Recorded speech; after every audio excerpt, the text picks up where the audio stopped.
За өнөөдөр та нартайгаа үр дүнтэй амьдрахад хүргэдэг төвлөрлийн талаар хичээл заанаа. Номлол гэхээс илүүгээр өнөөдөр та нартай сүүлийн үед пасторудад бас бусад удирдагч нарт бас хэд удаа хуваалцсан, заасан. Тэгээд энэ зүйлийг өнөөдөр та нартай хуваалцах гэж байна. Яг тэгвэл миний хувьд би яг энэ зүйлийг туулаа явж байгаа. Дахин одоо энэ дээр үнэхээр сахилга баттай болохгүй л бол ерөөсөө үр дүнгүй хийсээ явах хамхуултай адилхан л ер нь амьдарчих гээд байгаа байхгүй. За өнөөдөр бид ямар нийгэмд амьдарч байна вэ? Юу нийгэм биднээс яг юу нэхэж шаардж байна вэ те? Яг энэ бүгдийг бид нар харах юм бол үр дүнтэй амьдрахад хүргэдэг төвлөрөл. За энэ нэр таалагдж байна уу? Үр дүнтэй амьдрахад хүргэдэг төвлөрлийн талаар өнөөдөр бүгдөө сурнаа. За одоо өнөөдөр бид нар ерөнхийдөө бол маш их гангардаг зүйл бол завгүй. Ер нь завгүй завтай байсан ч ер нь завгүй байлгах гэж өөрийгөө одоо маш хичээдэг. Яг тэгэхээр завтай байх нь өөрөө буруу гэдэг мессежийг өгдөг нийгэмд бид өнөөдөр амьдарч байна. Ер нь завтай байх юм бол энэ яасан цахалхан хүн бэ гэж. Та тэгж бодож байна. Завтай байхаар би нэг л юм дэмий цаг хугацаа өнгөрөөд байгаа юм шиг санагдах үед. Тэгвэл бид нар яг ингээд цаг хугацаа өнгөрөхийн хэрээр эргээд харах юм бол яг юу бид нарыг үр дүнтэй байж чадваа. Төвлөрч хийсэн зүйлсүүд л биднэрт үр дүнтэй үлдсэн байдаг. За бид нар мэдээллээр баян байх нь анхаарал төвлөрлийн ядуурлыг бий болгодог ийм цаг үед бидэрт амьдарч байна. Нэрхүү бид нар цэцгээ бата доржоогийн амьдралд юу болж байгааг бол маш сайн мэддэг мэдээлэлээр баян дэлхийд бид нар амьдарч байна. Өнөөдөр бараг улс төрд юу болж байгаа, ерөнхий сайд хаана юу хэлв, яав, ерөөсө хов живийн шинжтэй мэдээлэлээр бол маш их баян дэлхийд бид нар амьдарч байна. Үнэн үү? Тэгээ би өөрөөсөө асууя. Яг хамгийн сүлд хизээ би яг төвлөрөөд ном уншсан бэ? Хизээ би яг Библийг уншсан бэ? Ямар Библийг уншаад ч гэсэн тийм ээ. Би нөгөө жоохон өөрийгөө буруутгах хандлага байгаа учраас буруутгах сэтэл байгаа учраас би өнөөдрийнхөө нормыг уншсан. Гэтэл Библи биднийг зүгээр уншаадаа гэдэг үгдсэн ном биш шүү дээ.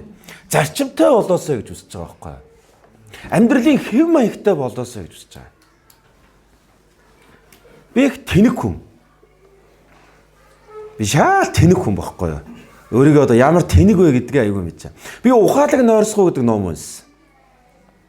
Тэгээд энэ дээр орой ингээд утсаа үзэхгүйгээр 8 цагаас хойш утсаа үзэхгүйгээр унтах нь хүний гүн нойронд унтахад хүргээд маргааш сайхан ингээд амарцсан учраас аливаа юмыг эргээр сайн сайхнаар харахад хүргэдэг гэдэг. Мэдсэн. Тэгээд би яагаад тэнэг хүн гэж байгаагууд эсрэгээр нь хийдэг. Яаж эсрэгээр нь хийдэг вэ гэх юм бол миний амьдралын дадал намайг удирддаг. Тэгэхээр тэнэг хүн гэдэг чинь юу юм зүгээр л ямар ч хамаагүй дадлаар өөрийгөө удирдуулдаг хүний тухай хэлж байгаа. Бид нар ямар нэгэн зүйлийг мэдэж авлаа. Өөрийн зарчим болох ёстой. Тэр нэг бүхэл бүтэн ном юм уу, нэг бүхэл бүтэн Библийн номноос олон зүйлсүүдийг ойлгохгүй гэж болно. Гэхдээ нэг л зүйлийг хамаадаг. Тэгэд миний амьдралын зарчим болно. Зарчим нь яваад юу болдог гэх юм бол дадал болдог. Дадал болно гэдэг чинь юу гэх юм бол би өөр юм бодож исэн ч хийдэг тухай байхгүй юу? Та өнөөдөр ингээд машин барьж байхдаа 50 м дотор харахгүй бол болохгүй, 100 м дотор би ингээд сайн анзаарч явахгүй бол болохгүй гэж сандраал ингээд анх жолоо барьж исэн шиг байна. Үгүй. Бид нар жолоо барьж байхдаа утсаар ярьж, жолоо барьж байхдаа хажуудах хүнтэйгээ юм ярьж. Яагаад? Бидний зүгээр карт орцсон. Амьдралын хэв маяг болцсон. Зарчим бидний амьдралын хэв маяг бол биднийг удирддаг. Тэр нэг юм үг гэдэг үстэй. Ер нь бол бидний амьдралын зорилго биднийг ер нь их ихтэй удирддаггүй. Зуршил биднийг удирдах гэдэг. Бид нар зуршлаараа л удирдуулаад амьдраад байдаг. Тэгэхээр өнөөдөр бид нар төвлөрнө гэдэг нь юу юм бол би яг өнөөдөр миний амьдралыг юу удирдаад байна вэ? Би өөрөөсөө асууж байгаа байхгүй юу? Сайн ингээд орчноо солиод хэсэг хугацаанд аялж явахдаа ном уншаад эзний өмнө ингээд чимээгүй аниргүй цаг гарах болгонд би өндөр болохгүй байгаа дадал зуршил үзэл бодлоо олж илрүүлсээр байгаа. Би яг юу намайг хөдөлгөөд байна вэ? Ярсан эзэн гэж шууд гарч ирэхгүй байгаа байхгүй. Есүс намайг хөдөлгөөд байгаа даа биш байгаа байхгүй. Би Бид нар ингэж үнэнтэйгээ нүүр тулахгүй бол үр нөлөөтэй амьдрч чадахгүй. Цаашаа бидний зорьсондоо хүрч чаддгүй шалтгаан гэвэл хоёрдугаар дорох зүйлийг ихэнд тавьж цагаа зарцуулдаг явдлаа гэж Роберт Маккей гэдэг хүн хэлсэн. Бид нар энийг л чухал гэж бодоод байдаг.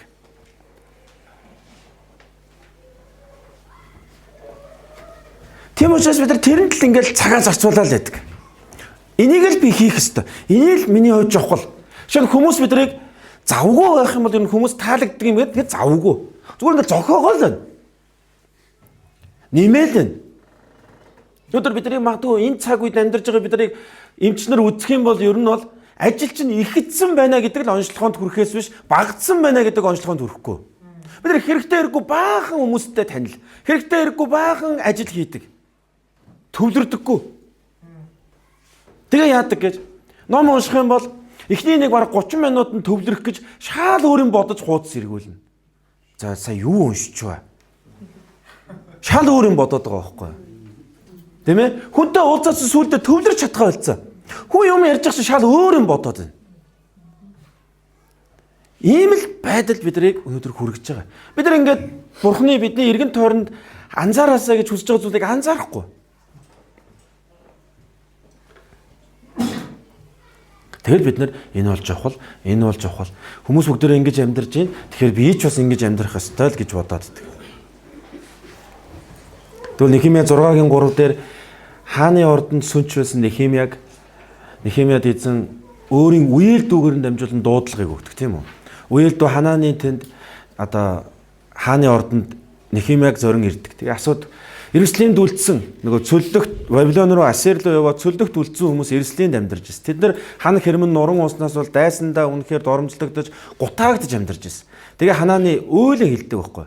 Үнэхээр бид нар зовж байна. Тэгээ Нехемия тэрийг сонсоод хааны ордонд өөрөө сайхан одоо өдөр болгоны хоол хүнстэй тэр үеийн одоо Америк шүү дээ. Тэр үеийн эзэлж исэн ерөөсөө тэр хамгийн том хааны сүнч байсан.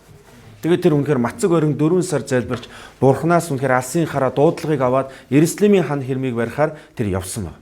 Тэгээд Иерусалимийн хан хэрмийг барьж явах үед яг л тухайн үеийн Иерусалимийг захирж исэн Самбалдад Тобиа гэдэг хүмүүс Нехемия руу загтал явуулаад уулзъя хэдүүлээ хэлэлцъя. Энийг яг юм бол хавханд оруулахыг хүсэж байсан. Тэр Иерусалимийн ханыг тэр бариулмааргүй байсан тэд нар. Яагаад гэвэл тэр Иерусалимийн хан нуран унсан байгаа нь зарим нэг хүмүүст ашигтай байсан байхгүй юу. Тэгээд Нехемиараас тэгэд Нехемия юу гэсэн бэл тиймээс би тэд нар рүү элч нарыг илгээж би агуу ажил хийж байгаа бөгөөд очиж чадахгүй. Би үүнийг орхиж та нар руу очих хооронд энэ ажлыг зогсоох хэрэг юу байна вэ гэж хэлүүлвэ гэсэн ба. Нехемия хаан урьж ирсэн. Тэр тийм хүмүүс чухал ажил байгаагүй. Та өнөөдөр боддоо бээсийн хашаа нураад унтсан. Нөгөө манай Баатара баяр хоёр янзлсан мэт. Тэгээд өөр юм гараад ирсэн чи бит хоёр агуу ажил хийж байна. Хүмүүс дээрээс таалагдахгүй. Шал тэнэг сонсогдно. Гэтэ би эндээс нэг зарчмыг хэлье. Бид нэр өөрийнхөө хийж байгаа зүйлээ агуу гэж харж сурах хэрэгтэй. Хүмүүс хүлээн зөвшөөрөхгүй ч болно. Хүмүүс чи юу хийгээд байгаа юм бэ? Үгүй би агуу ажил хийж байна. Би гэр бүлтэйгээ цаг зарцуулж байна. Би гэр бүлтэй цагаа зориулж байна. Хамтдаа Библи унш. Чи юу хийгээд байгаа юм? Ингийн оронд чи баг өөрөө мэдсэн илүү ашигтай байж тээ. Үгүй би агуу ажил хийж байна. Яагаад гэж Иерусалимийн ханыг босгож ижил Иерусалимд сэргэлт ирэх боломжтой байсан. Нехемия намайг цааш нь унших юм бол 8 дугаар бүлгээс хойш Иерусалимд сэргэлт ирж байгаа. Эзраг ураад, Эзра эзний үгийг хуваалцаж, Иерусалим сүнсний сэргэлт болдог. Эхлээд ханаа босгосны дараа сүнсний сэргэлт болдог.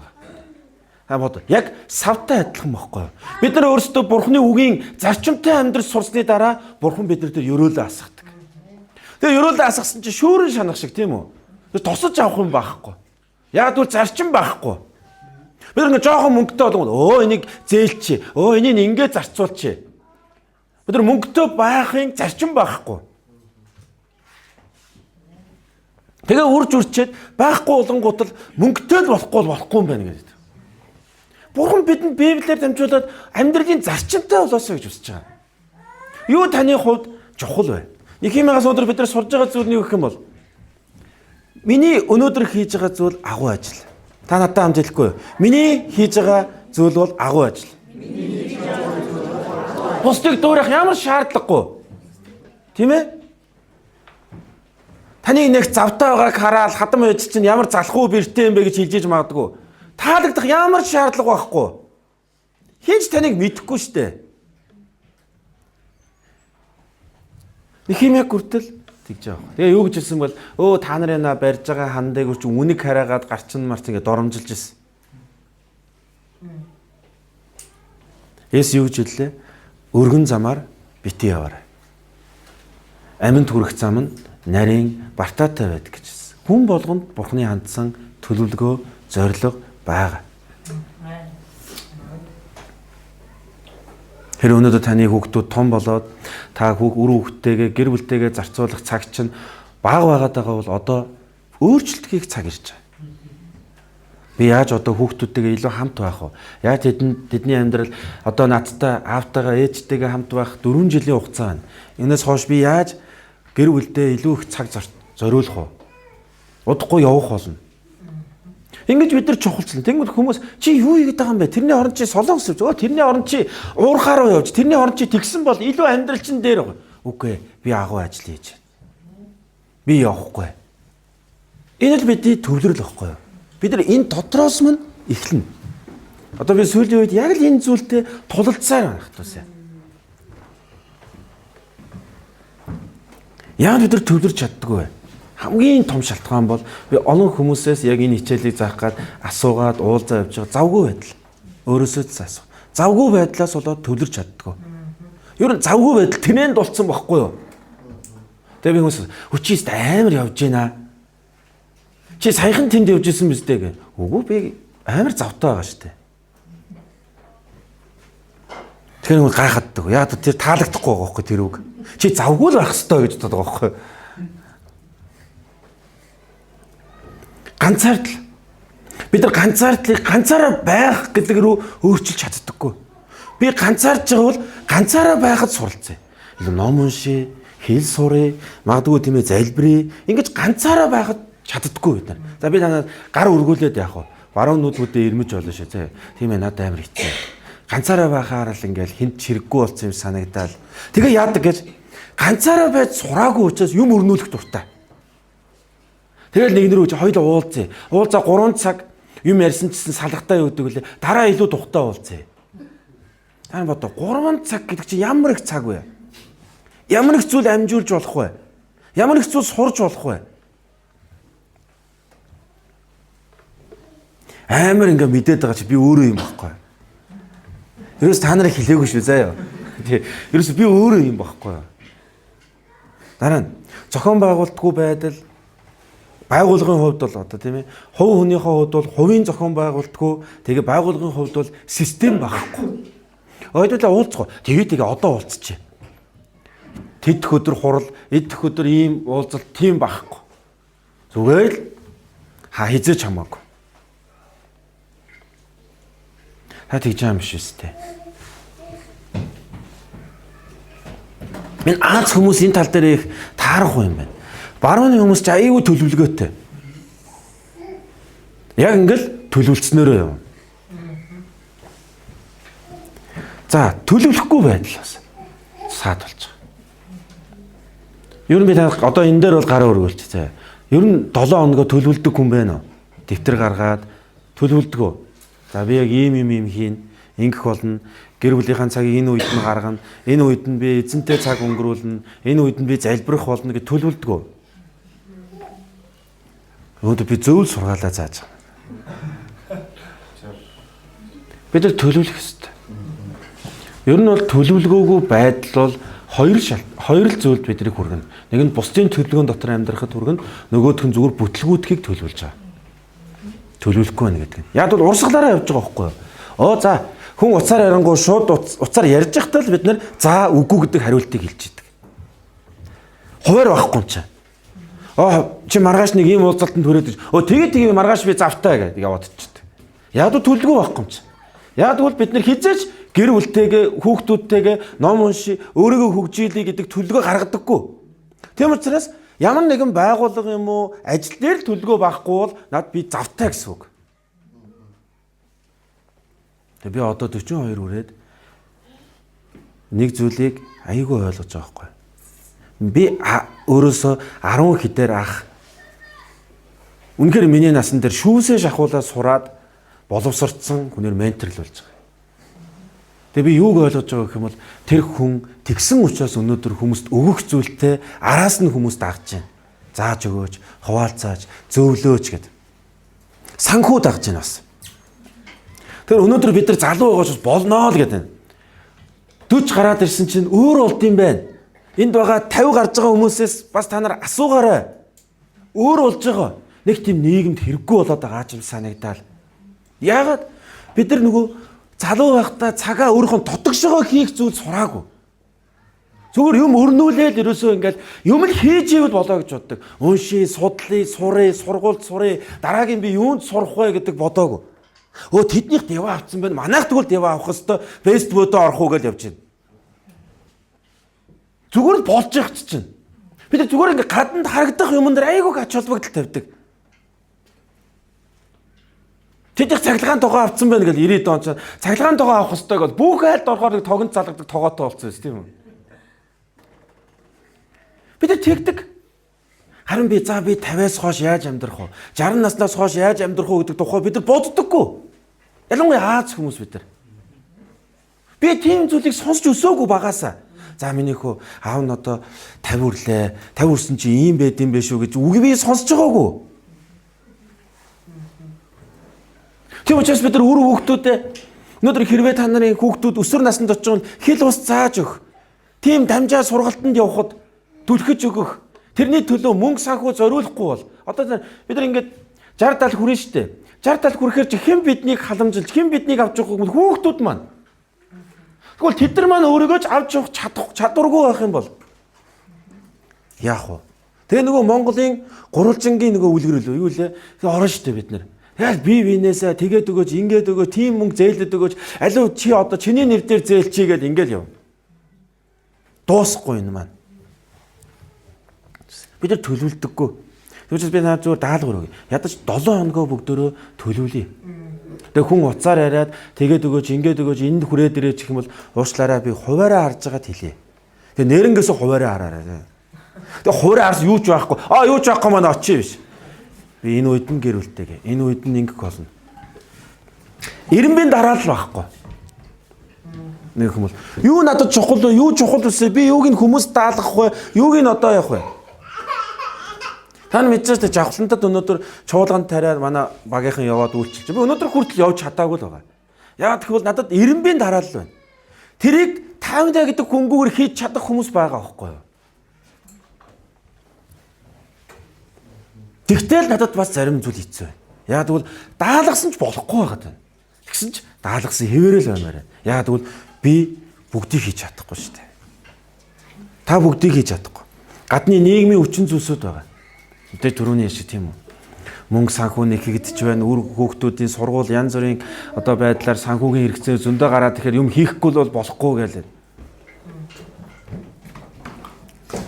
Тэ санхүү тийм үү. За цаашаа явъя. Төвлөрхийн тулд тэгвэл яах вэ? Зорилгоо тодорхойлох хэрэгтэй. Би юу хийж юуны төлөө амьдрах ёстой вэ? Зорилго чинь юу вэ? Яг одоо би та нарт 1-2 минутыг хажууд хүнтэйгээ яриач. Миний зорилго юу вэ? Би танаа ингээл 5 жилийн дараа би тийм хүн болно, 10 жилийн дараа юм болно биш заяа. Зүгээр л 7 хоногоо бодоод би энэ зүйлийн төлөө зорилго тавиан амьдарч байгаа. Бож болно шүү дээ. Одоо манай өсвөрийн хүүхдүүд бол за би ийм сургуульд орохын тулд одооноос ийм зүйлд суралцж байна. Бож болно. Хажууд хүнтэйгээ хуваалцаа үзэхгүй. Ямар зорилгын төлөө байхгүй би одоо зорилгоо олмоор байна гэж байна. Зүгээр зорилгоо хэлээрэй заяа. Би 5-таа байхдаа гэж битээ тийм яриаваа.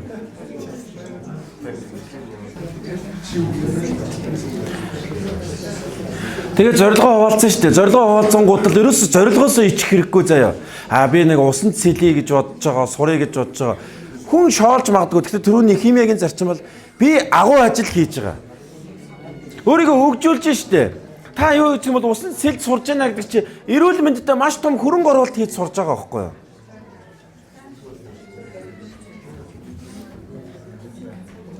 Төлөвлөгөө гаргаж сурна. Төвлөрөхийн тулд зүгээр л төлөвлөгөөтэй байж сурах нь маш чухал байдаг. Шин би та нарт өнөөдөр энэ аш олон миний үеийн надаас арай дүү, арай ахмад гэр бүлүүд байгаа шүү дээ. Би таныг үнэхээр гэр бүлтэйгээ гэр бүлийн цаг гэж гаргадаггүй бол гэр бүлийн цагаа 7 хоног эхлэхээс өмнө төлөвлөөрэй. Тэгээд ирэх юм бол юунд ч булаалахгүй. Жохон өөрчилж болно. Манайх 5 дахь өдрийн орой байдаг. Гэхдээ заримдаа 4 дахь өдрийн орой хийдэг. Яг бол 5 дахь өдөр надад гинтийн чухал зочин мочи ирэх юм бол 4 дахь өдрийн орой болгодог. Заримдаа 3 дахь өдрийн орой, заримдаа хагасны орой болгож болно. Болж гинөө. Тийм бол тэр үед үнэхээр шаардлагагүй бол би явахгүй. Яг бол төлөвлөсөн учраас. Харин эренбэ тогтоох буюу цөөлнө гэсэн. Юуг нь би хүмүүст даалгах вэ? Юу нь миний бас яг хийх ёсгүй зүйл вэ? Юу нь миний хувьд хийх ёстой зүйл вэ?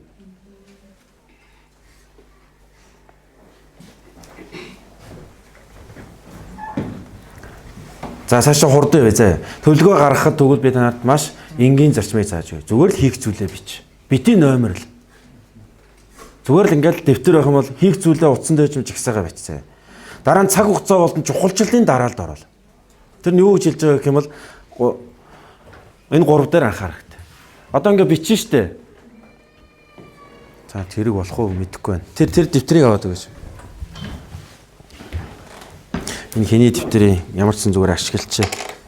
За энэ дэвтэр. Зүгээр л ингээд бич.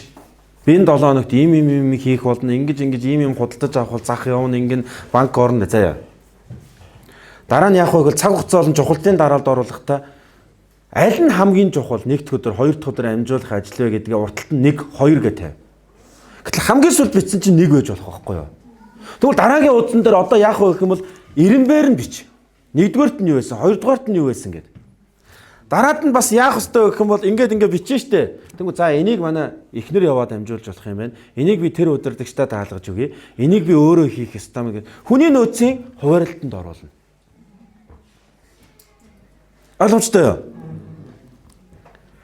Тэгэхээр бид нар ингээд одоо манайх ингээд 5 хүүхэдтэй. Дээдлийн одоо 2 маань бол гэрийнхэн тодорхой хэмжээний ажлыг хийх чадамжтай. Тэнгүүд ингээд хуваарлтанд оруулахаар юм сайхан болоод ирнэ. Юу хийх нь тодорхой, яаж хийх нь тодорхой. Зааж өг. За 4 төрлийн ийм одоо хүмүүс байна. Нэгдүгээр дэлхийд дээр байгаа хүн амын 27% нь сохор номин төрлийн хүмүүс байна. Сохор номин төрлийн хүмүүс гэдэг бол зүгээр угаасаа юу ч харахгүй. Ямар ч юм харахгүй. Юу чухал вэ гэвэл мөнгө л чухал. Яг л сохор номин идэл болоо. Төлгөө тэр зориг морилго бол ерөөсөө болохгүй. Би чи хөдөө өссөн. Харин миний одоо зориг өгөх юм бол би сэхэтэн гэр бүл баймаар байна. Би энэ хүртэл сурсан бол хүүхдүүд маань надаас хол сураасаа өндөр зэрэгэлтэй болоосаа гэж би зориг тавьдаг. Яагаад? Минийхаар дуусах хэрэгтэй. Тийм үстэй. Хоёрдугаар ямар төрлийн хүмүүс энэ дэлхий дээр амьдарч байгаа юм бол дахиад төрлийн хүмүүс 60% байгаа. Бас гайгүй. Дахиад яадаг юм бол зүгээр ингээл дуграал нэг шаардлагагүй өглөө ирд болсон тийм үү дахиад. Уул нь унтчил байвал зүгээр байхгүй. 5 мавд босоод дуграад байна. Тэгэл нөгөө урдгаа идээд өндөглөөл урдгаа идэл өндөглөөл. Тэр нь юу гэх юм бол зүгээр л өнөөдөр чухал. Надад хийх ажил байгаа нь чухал, цалингаа авч байгаа нь надад чухал. Тэр 10 жил 20 жил мэл надад паддгүй. Өндгөө гаргасан болоо. Тэгэл би үхэн. Энэ чинь буддийн үзэл. Тэгэл би хорвоогийн тоосыг тэгээ нөгөө ярьдаг үстэй төрийн төлөө огтон боож үхэн мүхэн гэл ингээл өөрийгөө зүгээр огтон могтон болгоцсон тийм үү. Би яах юм бэ? Би дуграад яах юм? Би оролцоод яах юм? Надгүйгээр болно гэ. Өөрийгөө дандаа нэг юм хоошин тавина. Энэ дахиад төрлийн хүмүүс. 3-дугаар сармагчин төрлийн хүмүүс 10% байдаг. Зүгээр дагаал дуурайгаал явж гин. Гоё юм. Гэтэ байж болно. Бид нар угаасаа хүмүүсээс дуурайд суралцж өсдөг. Гэтэ дандаа сармагчин байж чадахгүй. Байх ёсгүй бас.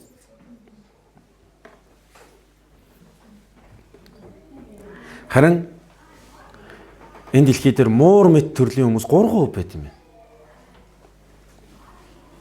Энэ муур бол амар хөвтөж байгаа шүү дээ. Гэсэн чи энэ англи дотор Стив Джобс, Билл Гейтс, Уоррен Баффет ийм хүмүүс, Илон Маск гэдэг орд юм байна.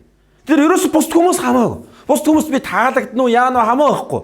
Зүгээр л өмнөө тавьсан зорилгоороо амьдрна. Хүмүүст илүү их өв үлдээн. Би яг нийгмийг өөрчлөхөд ухаал бодно. Нэг талаас нь тэнэг хүмүүс юм шиг. Муурыг харахаар тэгдэг үстэй муурны. Өөр ингэсэн хэвтэртэй. Тэгээд юм бохор заваа ийм юм байхгүй мууранд. Тэгээ яг хайсан хөлдөөрөө л буuna. Нэг хүмүүс бүр амьдралын зарчимтай өөрийн гэсэн амьдралын хэв маягтай. Та нар ингээд муур нохоог дөөрөөцөө алхаад хуцаж муццайг харсан уу? Тэгдэггүй муураараа л байна. Мууранд өөрийн гэсэн маш хүчтэй зуршил байгаа.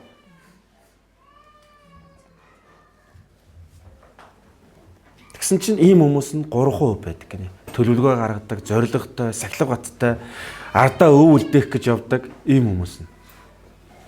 Гэтэ энэ хүмүүс завтай муур гоё хөвтөж байгаа зү. Амар завтай хөвтөж байгаа.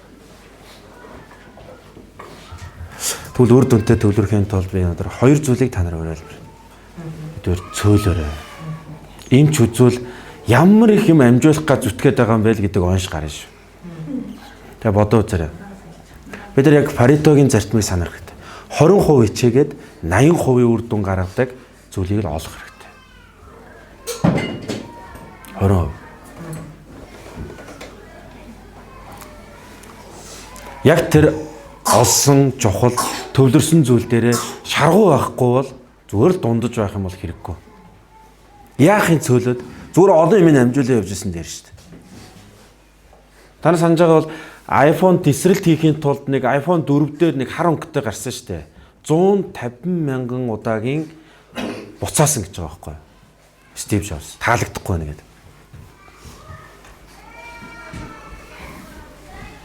Шаргуу байдал маш чухал. Цөөл хамгийн чухлаа авч үлд тэгээд тэрэн дээрээ шаргуу байна гэсэн үг. 10 жил, 20 жил өнгөрөхөд бид нэр өв үлдээн. Бизнес үлдээн. Үр хүүхдүүдтэй бизнес үлдээн. Би саяхан нэг Солонгос надаас нэг 4-5 ах бизнесментэй уулзаад яг тэгж байгаа хгүй. Би ааваасаа бизнесийг өвлөж авсан. Би одоо 3 бизнестэй. Эхнэртэйгээ хамтдаа 3 бизнесээ авч явдаг. Маш олон улс руу явдаг. Яг бол манайх экспорт хийдэг. Олон уулзалтанд явах хэрэгтэй болдог. Тэгээд ааваас авсан. Одоо өнөөдөр бид нар тийм болно шүү дээ. Бодохгүй. Та нарын хийж байгаа бизнес өнөөдөр би яах юм бэ? Би ч нэг юу авах вэ? Би нэг өчүүхэн жоох юм хийж байгаа. Ер нь монголчууд тэгдэг. Ингээд компани захир шиг аяглаж чаддаггүй. Үгүй би тийм биш миш гэ. Захир штэ та. Захирлна ахгүй юу? Хажууд байгаа хүндээ хэлэхгүй та захирлна.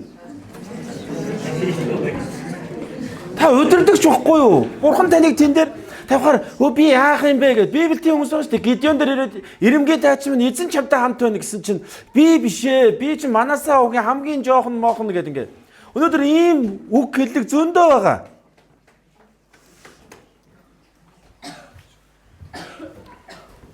Тэгээд харин бид нар өнөөдөр үнэхээр өөрийнхөө хийж байгаа зүйлээ хамгийн чухал гэж харж сурах хэрэгтэй. Би жоон захирлуудтай уулзмаар шүү дээ. Алсын яриач булгаа. Тэгээ нэг өөрийгөө нэг амар хар ажилчин шиг бодцоо. Уулын захирал нь байгаа байхгүй юу? Та захирал. Та 10 жилийн дараа таны бизнес ямар төвшөнд очих вэ гэдгийг та шийднэ. Таны залбирал шийднэ, таны төвлөрөл шийднэ, таны чухалчил шийднэ. Та нар санаж байгаа бол Нехемия Иерусалимийн хааны хэрмийг барьснаас болоод сэргэлт ирсэн. Нехемия 12 жилийн турш сахирагч хийгээд Иерусалимыг үнэхээр ямар байснаас ямар төвшөнд аваадсан. Та тэгж шийдэж чадна. Гэтэ хамгийн чухал нь юу гэвэл өөрийгөө тэгж харахгүй байх юм бол шахуурга дотроо тариагаа цайруулсан хിവэрэл байна. Гараад Гидеон яасан бэлээ 300 цэргийг аваад тийм ээ. Медианы армийг бут цогсон юм ээ. Хамгийн чухал зүйлээ л авч үлдэнэ. Тэгээд үлдээн тэд нартэй. Үр хүүхдүүдтэй үлдээн. Түрүүн Мишель Баярмаа бидгээр уулзчаа орж ирээд ярьж байсан байхгүй. Цуглаан эхлэхэд би ганцаархнаа машинтай байсан. Одоо багтахгүй байна. Цаг хугацаа өөрчлөгдөнө. Та том болно. Хүүхдүүд ч том болно. Та нэг өдөр гадаад паспортоо бариад хууцсан жоохон их байдагч болоосоо гэж харж суух болно. Яг л жоохон яваад дүүрчээд байна. Юм дандаа нэг л байдлаараа байхгүй. Харин нэг л байдлаараа байлгадаг шалтгааныг нь би өөрөө. Би өмнө нэг ярьж ирсэн шүү дээ. Гудамжинд сууж ирсэн залууг гайхалтай үсчин авцраа үсийг янзлаад хувцсыг өмсгөөд тэгээд үсчний тэмцээнд дэлхийн үсчний тэмцээнд ороод төрүүлсэн. Тэгээ нөгөө залуугаас нь сурвалжлагч очоод одоо өнөөдөр яаж амьдарч байгаа болоо гэдгийг ярьцлага авахгүй хайгаа болоогүй. Тэгээ үсчин дээр буцаж ирээ асуусан байгаа. Ер нь хаана байж болох вэ гэсэн. Анх надтай уулзсан газраа л байгаа бах та гэж хэлсэн. Гэсэн яг нэрээ анх уулзсан газраа л байж ирсэн. Бид нар л өөрсдөө тийм байдаг. Одоо би танарт нэг зүйл ураад маань нахтуусаа. Бурхан Мосе Израилийн ард түмэн Йошуад гуруула яг татамжтай нэг үгийг хэлжээсэн. Тууштай бөгөөд зоригтой бай. Бурхан хэлээд хүлээж авахгүй байхгүй. Мосе хэлсэг хүлээж авахгүй. Израилийн ард түмэн хүртэл хэлж байгаа байхгүй. Мосегийн эсрэг зөндөө тэрсэлсэн айгуул миний эсрэг тэрслэндэ гэсэн чи тэр ард түмэн хараа та зоригтой байл та. Одоо бидэрт хэлж байхгүй. Зоригтой байл та.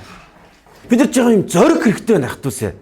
Өөрийгөө ингээд хүмүүс танилцуулахтаа ч гэсэн би яах вэ? Витамин ч ууж үзээгүй гэв. Ингэж битээ яар. Таны хийж байгаа зүйл танд агуу ажил واخгүй юу? Амен. Хүүе манаха унтаад байгаа юм биш үстэй. Таны хийж байгаа зүйл агуу ажил. Та хүүхдээ өсгөж байгаа бол та агуу ажил хийж байгаа.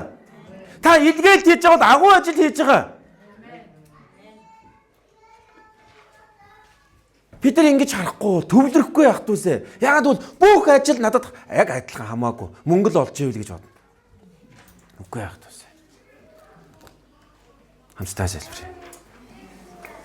Цаашаага мэдээж та хуваалцах яаж цагийн юунд оруулах уу гэд байгаа ч гэсэн ингэж зогсмоо. Энэ хоёр зүйл дээр л уриал. Цөөлөөрэй. Тэгээд шаргуу гараа. Та өөрийнхөө хийж байгаа зүйлээ өөрөө л агуу ажил гэж харахгүй бол бусдаас тийм үг сонсохгүй явах юм бол баг хүн хэлэхгүй дээ.